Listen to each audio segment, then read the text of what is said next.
ನಮಸ್ತೆ ವೀಕ್ಷಕರೇ, best news vlog 1 Kannada ಚಾನಲ್ಗೆ ಮತ್ತೆ ನಿಮ್ಮೆಲ್ಲರಿಗೂ ಸ್ವಾಗತ.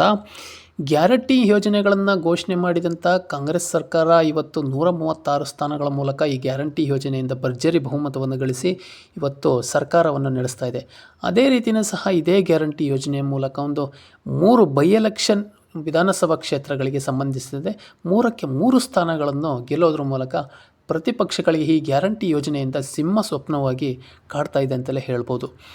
ಇನ್ನು ಈ ಗ್ಯಾರಂಟಿ ಯೋಜನೆ ಬಗ್ಗೆ CM ಅವರು ಏನು ಹೇಳಿದ್ದಾರೆ ನಾನು ನೋಡ್ಕೊಂಬರೋಣ ವೀಕ್ಷಕರೇ. ಅದಕ್ಕೂ ಮುಂಚೆ ನಮ್ಮ ಚಾನಲ್ನ ಸಬ್ಸ್ಕ್ರೈಬ್ ಮಾಡಿಲ್ಲ ಅಂದರೆ ದಯವಿಟ್ಟು ಸಬ್ಸ್ಕ್ರೈಬ್ ಮಾಡ್ಕೊಳ್ಳಿ ಮತ್ತು ಬೆಲ್ ಬಟನ್ ಮೇಲೆ ಕ್ಲಿಕ್ ಮಾಡಿ. ನಮ್ಮ ಸರ್ಕಾರ ಜಾರಿ ಮಾಡಿರುವ ಬಡವರಿಗೆ ಶಕ್ತಿ ತುಂಬುವ ಕಾರ್ಯಕ್ರಮಗಳಿಗೆ BJP JDS ವಿರೋಧ ವ್ಯಕ್ತಪಡಿಸುತ್ತಿದೆ. ಈ ಬಗ್ಗೆ ಜನಜಾಗೃತರಾಗಬೇಕು ಅಂತಂದು ಹೇಳ್ತಾ ಇದ್ದಾರೆ.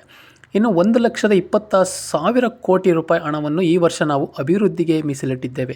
ಇದಲ್ಲದೆ 52,000 ಕೋಟಿ ರೂಪಾಯಿಗಳನ್ನು ಗ್ಯಾರಂಟಿ ಯೋಜನೆಗಳ ಮೂಲಕ ರಾಜ್ಯದ ಜನರ ಜೇಬಿಗೆ ನೇರವಾಗಿ ಹಾಕುತ್ತಿದ್ದೇವೆ ಅಂತಂದು ಹೇಳಿದ್ದಾರೆ. ಹೀಗಿದ್ದು BJP ಬುರುಡೆ ಬಿಡುತ್ತಿದೆ. ರಾಜ್ಯ ಸರ್ಕಾರ ಬಳಿ ಅಭಿವೃದ್ಧಿಗೆ ಹಣ ಇಲ್ಲ ಎಂದು ಪದೇ ಪದೇ ಸುಳ್ಳು ಹೇಳಿ ಆ ಸುಳ್ಳನ್ನು ಸತ್ಯ ಎಂದು ಬಿಂಬಿಸಲು ಪ್ರಯತ್ನಿಸುತ್ತಿದೆ. ಆದರೆ ರಾಜ್ಯದ ಜನತೆ ಇವರ ಸುಳ್ಳು ನಂಬುವಷ್ಟು ಮೂರ್ಖರಲ್ಲ. ರಾಜ್ಯದ 4.5 ಕೋಟಿ ಮಂದಿ ಗ್ಯಾರಂಟಿ ಯೋಜನೆಗಳಿಗೆ ನೇರ ಲಾಭವನ್ನು ಪಡೆಯುತ್ತಿದ್ದಾರೆ. ಇದಲ್ಲದೆ ರಸ್ತೆ, ನೀರು, ಕೃಷಿ, ನೀರಾವರಿ ಯೋಜನೆಗಳಿಗೂ ಸಾವಿರ ಕೋಟಿ ಖರ್ಚು ಮಾಡುತ್ತಿದ್ದೇವೆ.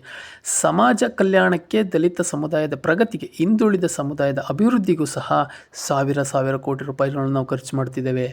ಆದರೆ BJP ಜಾತಿ ಧರ್ಮ ನಡುವೆ ದ್ವೇಷವನ್ನು ಹರಡಿ ಜನರನ್ನು ವಿಭಜಿಸುವ ರಾಜಕಾರಣಕ್ಕೆ ತೊಡಗಿದೆ ಅಂತ ಒಂದು ಗಂಭೀರ ಆರೋಪವನ್ನು ಸಹ CM ಮಾಡ್ತಿದ್ದಾರೆ.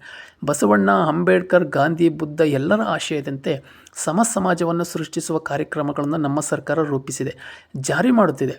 ಆದರೆ ಸಮಾಜದಲ್ಲಿರುವ ಅಸಮಾನತೆಯ ಅತಿ ಹೆಚ್ಚು ಲಾಭ ಪಡೆಯುತ್ತಿರುವ BJP ಸಮಾನತೆಯ ವಿರೋಧಿಗಳಿಗೆ ಗಜೇಂದ್ರಗಡ ಅತ್ತೆ ಸೊಸೆ ಇಬ್ಬರು ಗೃಹಲಕ್ಷ್ಮಿ ಹಣವನ್ನು ಉಳಿಸಿ ಅದರಲ್ಲಿ ಬೋರ್ವೆಲ್ ಕೊರೆಸಿ ಸಮಾಜಕ್ಕೆ ಮಾದರಿಯಾಗಿದ್ದಾರೆ ಅಂತಂದು ಒಂದು ತಿರುಗೇಟನ್ನು ಕೊಟ್ಟಿದ್ದಾರೆ.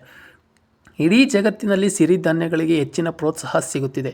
ಹೆಚ್ಚಿನ ನಾರಿಯರು ಅಂಶ ಇರುವ ಸಿರಿಧಾನ್ಯಗಳನ್ನು ಬಳಸುವುದರಿಂದ ಶರೀರದ ರೋಗ ನಿರೋಧಕ ಶಕ್ತಿ ಹೆಚ್ಚುವುದಲ್ಲದೆ ದೇಹಕ್ಕೆ ಅಗತ್ಯವಾದ ಪ್ರೋಟೀನ್ ಹೇರಳವಾಗಿ ಸಿಗುತ್ತದೆ ಅಂತಂದು CM ಒಂದು ನೀತಿ ಪಾಠವನ್ನು ಹೇಳಿದ್ದಾರೆ. ಆದ್ದರಿಂದ ರಾಜ್ಯದ ಸರ್ಕಾರ ಸಿರಿಧಾನ್ಯ ಬೆಳೆಯುವ ರೈತರಿಗೆ ನಾನಾ ರೀತಿಯ ಅನುಕೂಲವನ್ನು ಸಹ ಕೊಟ್ಟಿದ್ದಾರೆ. ಇನ್ನು JS ಪಾಟೀಲ್ ಅವರು ನನ್ನ ಬಳಿ ಬರುವುದು ರೋಣ ಮತಕ್ಷೇತ್ರದ ಅಭಿವೃದ್ಧಿ ವಿಚಾರಕ್ಕೆ ಮಾತ್ರ. ಮುಂದಿನ ಬಜೆಟ್ನಲ್ಲಿ ಕ್ಷೇತ್ರಕ್ಕೆ ಕೃಷಿ ಕಾಲೇಜು ನೀಡುವಂತೆ ಪಾಟೀಲರು ಒತ್ತಾಯವನ್ನು ಸಹ ಮಾಡಿದ್ದಾರೆ. ಪಾಟೀಲರಿಗೆ ಸಚಿವ ಸ್ಥಾನ ನೀಡುವಂತೆಯೂ ಸಹ ಕ್ಷೇತ್ರದ ಜನತೆ ಒತ್ತಾಯಿಸಿದ್ದಾರೆ. JS ಪಾಟೀಲರಿಗೆ ಮಂತ್ರಿ ಆಗುವ ಎಲ್ಲ ಅರ್ಹತೆಗಳಿವೆ. ಎರಡೂ ಬೇಡಿಕೆಗಳನ್ನು ಸಕಾರಾತ್ಮಕವಾಗಿ ಪರಿಶೀಲಿಸುವುದಾಗಿ ಅವರು CM ಅವರು ಭರವಸೆಯನ್ನು ಕೊಡೋದ್ರ ಮೂಲಕ ಪ್ರಭಾವಿ ಶಾಸಕನಿಗೆ ಒಂದು ಸಚಿವ ಸ್ಥಾನದ ಆಸೆಯನ್ನು ಸಹ ತೆರೆದಿಟ್ಟಿದ್ದಾರೆ. ಇದರೆಲ್ಲದರ ಮಧ್ಯೆ ಗ್ಯಾರಂಟಿ ಯೋಜನೆಗಳ ಬಗ್ಗೆ ಜನರ ಅಭಿಪ್ರಾಯ ನಾಡಿಮಿಡಿತ ಹೇಗಿದೆ ಅನ್ನೋದನ್ನ ನಿಮ್ಮ ಅನಿಸಿಕೆ ಅಭಿಪ್ರಾಯಗಳನ್ನು ಕಮೆಂಟ್ ಮೂಲಕ ತಿಳಿಸಿ ಅಂತ ಹೇಳ್ತಾ, ನನ್ನ ಮಾಹಿತಿ ನಿಮಗೆ ಇಷ್ಟ ಆಗಿದ್ದರೆ ದಯವಿಟ್ಟು ನನ್ನ ಚಾನಲ್ನ ಸಬ್ಸ್ಕ್ರೈಬ್ ಮಾಡಿ ಮತ್ತು ಬೆಲ್ ಬಟನ್ ಮೇಲೆ ಕ್ಲಿಕ್ ಮಾಡಿ. ಧನ್ಯವಾದಗಳು.